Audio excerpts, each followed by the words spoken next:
Hop là, back to Joyka 2016. Vous vous demandez ce qu'il y a sous ma casquette là?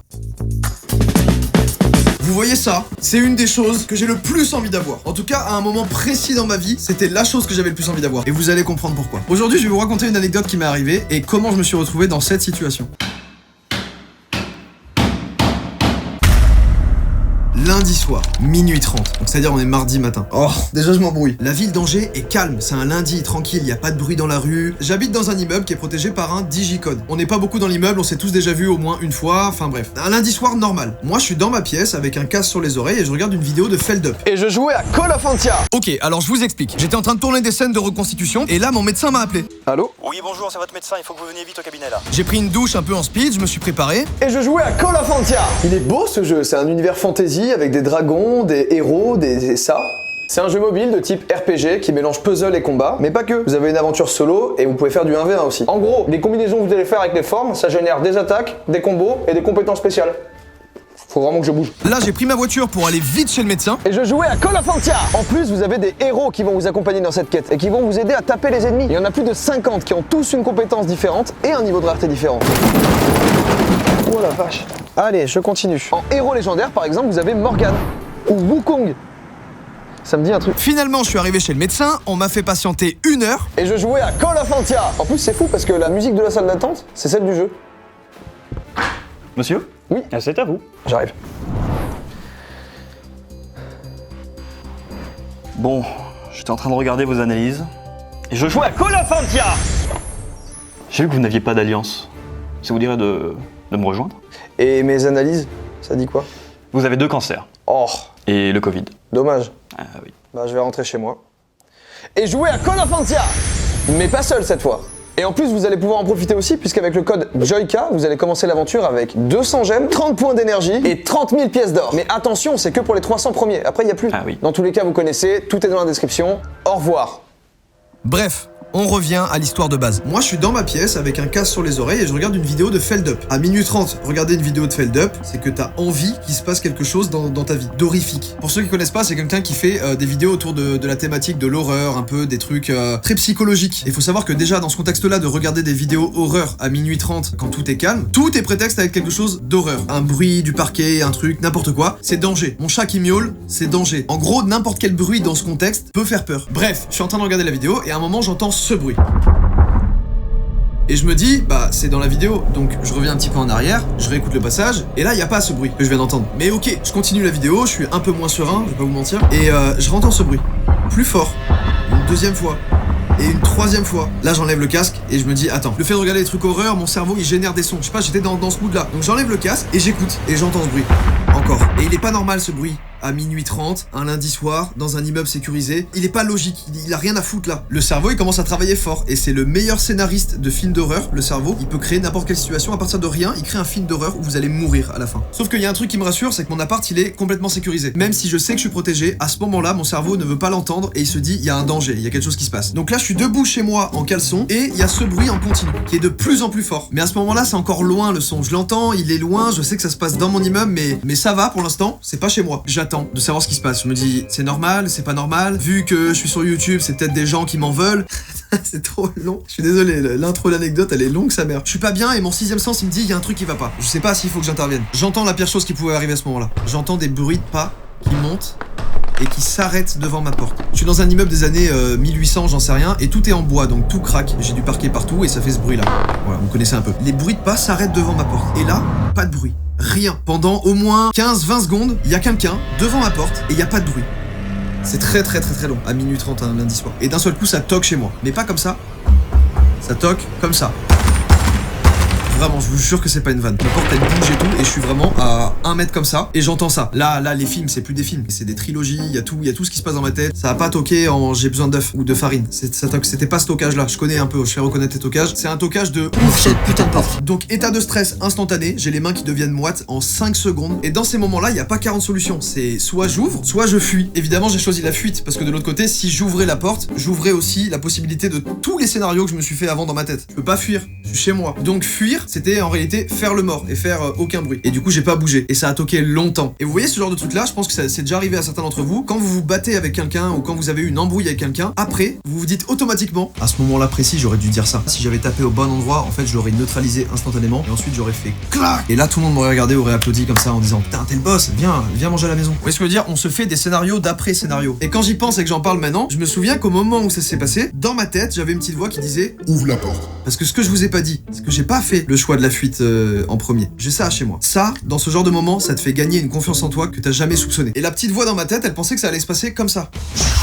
T'as frappé à la putain de mauvaise porte, mon pote. Ah, qu'est-ce que tu fous chez moi? Tu veux me faire péter un câble, hein? Tu crois que je suis qui? Tu toques chez moi comme ça, minute 30? Enculé, là.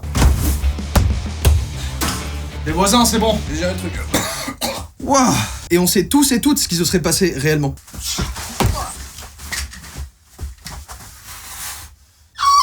Ouais, j'ai des trucs comme ça chez moi.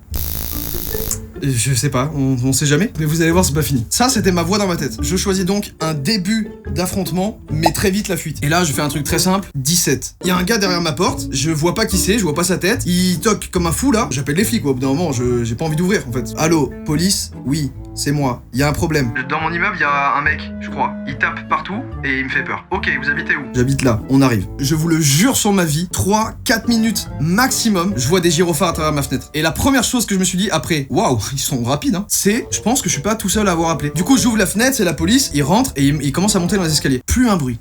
Je sais plus ce qui se passe. Genre j'écoute, y a rien qui se passe. C'est pas normal. J'ouvre ma porte. Je dis vas-y, là j'y vais là. Y a des espèces de rambardes qui font tout le tour des escaliers et tout. Et je regarde et je vois effectivement les flics. Très calmes, ils sont dans une discussion très douce. Et je vois une tête de flic faire exactement ça. Quelqu'un aurait un pied de biche? Non, j'en ai pas. Et ça m'a rassuré parce que la flic qui a fait ça, elle était détendue. Et quelques secondes après, elle repasse sa tête et elle dit Quelqu'un aurait du charisme?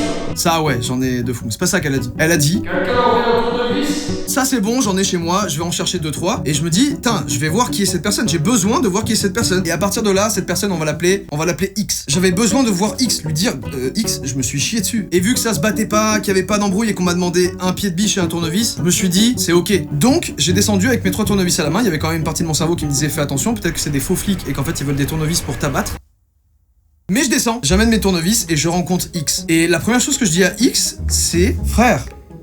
Pourquoi? Et en fait, X, c'est quelqu'un que j'ai déjà vu. Alors, ça fait 1 an que j'habite là-bas, mais je l'ai vu 1 ou 2 fois, mais assez pour me souvenir du visage. Et du coup, en fait, X, c'est un voisin. Vous comprenez mieux ça? Ça c'est bien. Je suis pas sûr qu'il soit très stable. Mais en tout cas, X avait oublié ses clés et voulait rentrer chez lui. Ok. À ce moment-là, il est quasi 1h du matin et j'emmène des tournevis à X pour qu'il défonce sa porte. Parce que c'est ce qu'il cherchait à faire. Mais c'était pas une raison X pour détruire la porte des autres. Parce que je vous ai dit, il avait la même énergie pour détruire sa porte que pour toquer chez les voisins. Peut-être qu'il faisait pas le rapport des deux. Je suis ébahi par la situation. Donc il y avait 4 policiers qui étaient là et X. Et je dis, X, faut pas faire ça. Si t'as besoin d'un truc, toque et annonce-toi. Je sais pas, exemple. Bonjour, je suis le voisin du bas. Est-ce que vous pourriez m'aider et me donner un tournevis? Fin. X est là et me dit ah ouais. Tu pars en couille. Et X était pas forcément dans son état normal. Il était là physiquement, il était pas forcément là encore, il était un peu loin. Il était vers Nantes. C'est à ce moment-là que je décide de filmer la scène parce que je viens de prêter mon tournevis pour défoncer une porte. Sauf qu'un tournevis, ça défonce pas une porte quand on n'est pas entièrement là et qu'on sait pas trop s'y prendre. Et un des policiers qui a peut-être envie à ce moment-là de faire une autre intervention parce que là c'est juste quelqu'un qui a oublié ses clés de chez lui, me dit est-ce que vous auriez un marteau? Sinon je vous passe les menottes et vous allez faire 24 heures de garde à vue. Il a pas dit ça. Non, je suis désolé, j'ai pas de marteau mais j'ai une hache. Une hache? Je vais pas vous poser la question de pourquoi. Et c'est vrai, j'ai pas de marteau, mais j'ai une hache. Une hache Assassin's Creed. Je remonte chez moi, je vais chercher la hache parce que, en vrai, le tournevis, ça allait pas. La police, elle pouvait pas partir. Ils devaient attendre la fin de la résolution de l'enquête. Et sur le chemin pour revenir, j'étais dans mes escaliers avec une hache à la main, avec la police juste en dessous. Et il y a encore une fois cette partie de mon cerveau qui crée des scénarios, qui s'est dit qu'en descendant, les flics allaient me dire Ah, on t'a bien eu, espèce de petit bâtard. Allez, vas-y, c'est bon là. Hein? On t'a bien baisé là. On a monté toute cette situation parce qu'on savait que t'avais une hache chez toi, espèce de petit bâtard de merde, va. Outrage outrage à moi là. Je me demandais si c'était ok, vraiment. Bon, faut la finir cette histoire. X a maintenant 3 tournevis à moi et ma hache Assassin's Creed avec mon nom gravé dessus. Il se passe ça.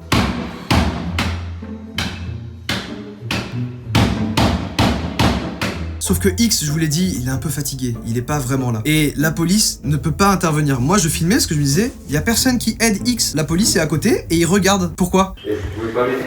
Donc on vous pense. En fait, ils ont pas le droit d'interagir et ils ont pas le droit de prendre une hache et de taper sur la porte de quelqu'un, chose que je comprends. Donc je me dis que là, X est seul, personne ne l'aide. Vous pouvez pas y toucher, c'est ça? Moi je peux là-dessus. Ouais, vas-y. Du coup, X me dit je veux bien. Et je comprends son je veux bien quand je vois sa main qui est en sang. Donc je viens à mon tour. Là, c'est mon moment héroïque un peu. Je descends les escaliers, je pousse un premier flic, un deuxième. Je le mets dans une boîte comme ça, je le range. Laissez-moi faire. Je prends le tournevis. Il est planté dans la porte. Jamais je le récupère le tournevis. Il tournevis plus rien du tout là. J'ai la hache et là je dis c'est mon moment. Un coup, la porte elle saute. Tout le monde, les voisins et tout, ils sont au-dessus, ils disent allez Jordan, vas-y. C'est un truc de fou. J'enlève ma main, je fais le calibrage. Le côté de la hache, j'analyse. Je vois en faisant ce mouvement là très lent. Il faut que je vienne avec telle vitesse pour faire sauter le verrou qui est juste là. Il me reste plus qu'à faire le dernier coup. Excuse-moi. Je tapais dans le mur. Ça fait un trou énorme. Ma confiance en moi est morte à ce moment-là. Mais c'est pas grave, parce que c'est le premier essai. Donc je fais un deuxième. Et je démonte une deuxième fois le mur. Et ça a fait un deuxième trou à côté, très gros aussi.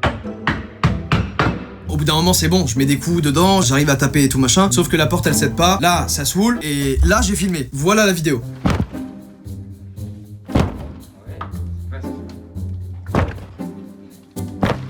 Merci. J'ai réussi à ouvrir la porte de X. Et ça, c'est X qui récupère mon tournevis. Et juste la fermeture. Ah, c'est Excalibur maintenant. X me rend mon tournevis. Je le jette. Et la police, du coup, est contente parce que ils peuvent rentrer chez eux et faire autre chose. D'autres interventions. Peut-être il y a des choses plus graves qui se passent. Petit détail, j'avais 3 tournevis. Il manque un tournevis. Donc là, je monte un peu le ton, je demande à la police, je dis j'avais 3. J'avais 3 tournevis. Parce que, encore une fois, peut-être que quand la police sera partie, X va me dire La vérité, c'est que c'était un test pour voir si quelqu'un voulait casser ma porte.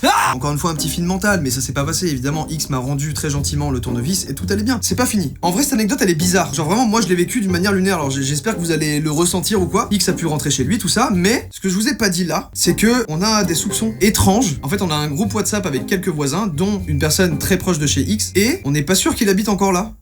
On croit même qu'il habite plus là depuis un moment. Et c'est vrai que quand la police elle est venue, je sais pas s'ils ont fait le contrôle d'identité et tout machin. J'ai pas de réponse concrète à ça. Je sais pas si c'est vrai ou faux, j'ai pas eu de nouvelles. Comment finir cette anecdote? Merci d'avoir regardé cette vidéo jusqu'au bout, j'espère que vous avez ressenti la même chose que j'ai ressenti, ou en tout cas que j'ai pu vous le faire un peu entrevoir. Mais en tout cas c'était très lunaire, et c'était marrant, j'avais envie d'en parler au même titre que mes... Je vous mets une vidéo là, une vidéo ici, abonnez-vous en cliquant ici, et je vous dis à la semaine prochaine pour une nouvelle vidéo.